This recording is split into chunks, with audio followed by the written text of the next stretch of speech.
I don't think people know how much of a logistics organizer you were. I just didn't know that you, to me, when I saw you give these emotionally encouraging Facebook videos along the way, sort of like a daily update. They almost felt like healing messages.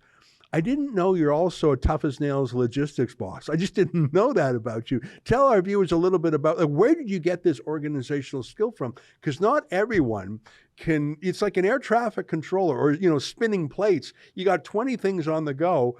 I think an ordinary person would be overwhelmed, would get bogged down in emails, would forget about things. How did you stay on top of this army that was like assembling and asking you for guidance?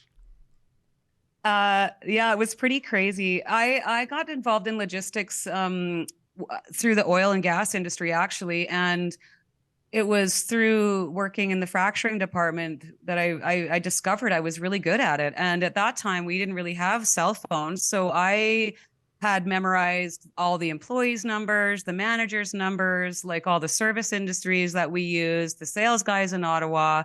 I was organizing personnel and equipment and specific jobs, and so I it was said I really love doing it, and I turned out to be good at it, and it turns out I can multitask really well. So it's a passion of mine. I work really good under pressure. I found that I worked really well, with deadlines, and I had a very successful logistics career in the oil and gas. And as you know, in Alberta, when it's booming, it was busy, like really busy. Yeah. Well, and you would have, if you're dealing in the frack business, fracking, there's a lot of trucks, there's a lot of truckers, and so the kind of people who, like, independent minded, slightly cowboy, rambunctious, maybe not too politically correct, maybe big guys, like, that's, you could call it a men's world. I think it's fair to say, but you fit right in, and you weren't intimidated by the big lads. You were sort of the one bossing them around. You were, again, what the left would call a girl boss. You'd always done that. And so you fit right in as really a logistics captain. I can only imagine you've got hundreds, even thousands of trucks. Okay, well, where are they going to get gas? Where are they going to get food? Where are they going to stop for the night for the ones who can't sleep in their cab, or the ones who can? Once you start thinking about these, where are you going to park? When you get to Ottawa, where are you going to go then? Like, those are real problems that need to be solved, and solved quickly. Especially, like, a lot of that stuff had to be done kind of on the fly because we didn't know when we started how big this was going to grow. So when we pulled into Arnprior on the 28th of January, we were 100 kilometers long. So, there's the safety aspect, not like keeping the truckers safe, but also, keeping the supporters that were on the side of the road safe. They were coming right out onto the highway, tossing food in our windows, So there was a lot of aspects that occurred like in real time on the ground that we had to mitigate, and risks and everything. And again, like, I can't say enough about the people that I worked with here. They were all professional. You nailed it. Truckers are independent minded. They're very strong. They don't like being told what to do. And they're just so resilient. And in this case, heroes. They're heroes. Yeah. I think people trust truckers because, there's other professions that people raise an eyebrow, like lawyers, journalists, politicians. People joke about used car salesmen, and maybe that's unfair, but no one thinks a trucker is trying to trick me. They think the trucker's the guy working hard. I'm tired. I need to pull over to get a night's sleep on the motel. That trucker still has miles to go before he sleeps. I'm lonely. Well, that trucker is on the road for, all because people know it's hard work. He's not slacking. You can't slack off as a trucker. You got to pay attention. And I don't know, I think people admire truckers. And so if there was a moral cleanliness to them, and people knew they were not, like, if you have a bunch of lawyers doing something, well, who's organized them? What are they being promised? Did the justice minister say, hey, I need your help, and if you help me, I'll appoint you to be a judge? Like, there's always some other story when a lawyer's doing something, but when a trucker's doing something, Everyone took it at face value. I think it was so important. And by the way, you have 100 miles of truck. That is a bloody amazing sight to see. Let me ask you a question. What part of the country gave the most exciting welcome? Because by the time these trucks came to Toronto, I'm going to guess maybe 1 million Canadians firsthand saw the trucks. They were going over the 401. People were watching in busy Toronto. They wanted to see this phenomenon. And I think they wanted to see it with their own eyes because they knew the media was sort of telling, porkies about it. And they wanted to see, is it real? And you see 20 miles of truck go by, you think, holy, it's real. I'm not the only one who's got some questions. I thought I was alone.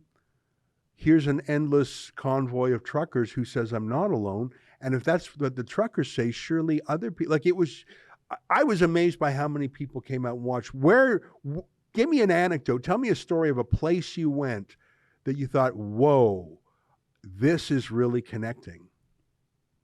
Absolutely, hands down, Manitoba.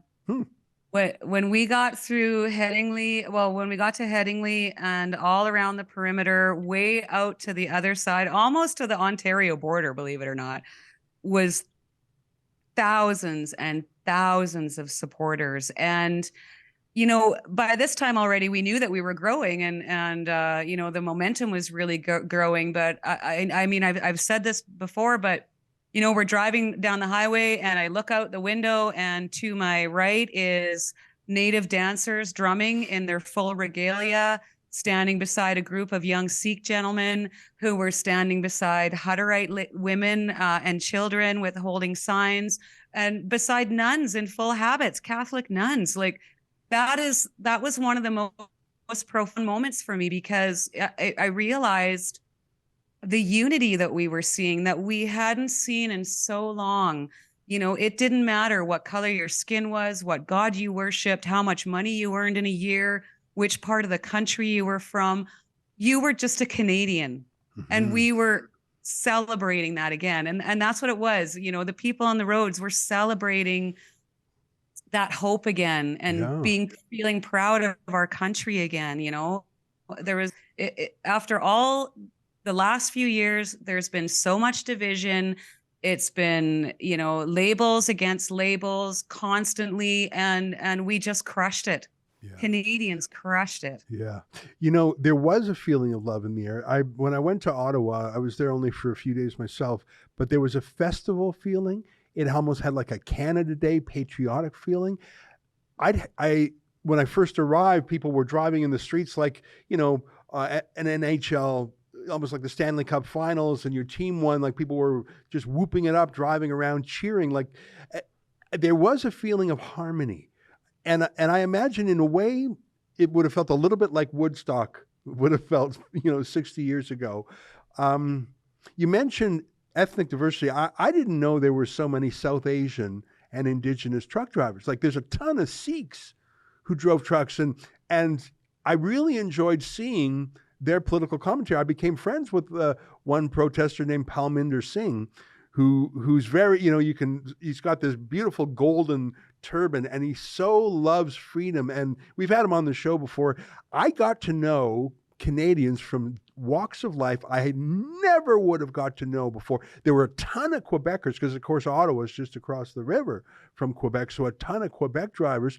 It was, and again, this was heartening. I know if it was the other side's protests, they would be hamming up how diverse it was, and that's not the point. The point is they were there for freedom. There was a commonality. But I have to say, there were people from every background united by their love for freedom. It was one of the most pro-Canada. It was so bloody cold, but it was a warm feeling. And there was a feeling of brotherhood. And I know I'm sounding a little bit misty-eyed here, but that is honestly how it felt. And I wasn't in the center of it. I was at the periphery. I can only imagine what it was like to be at the hub of all these spokes. It was beautiful.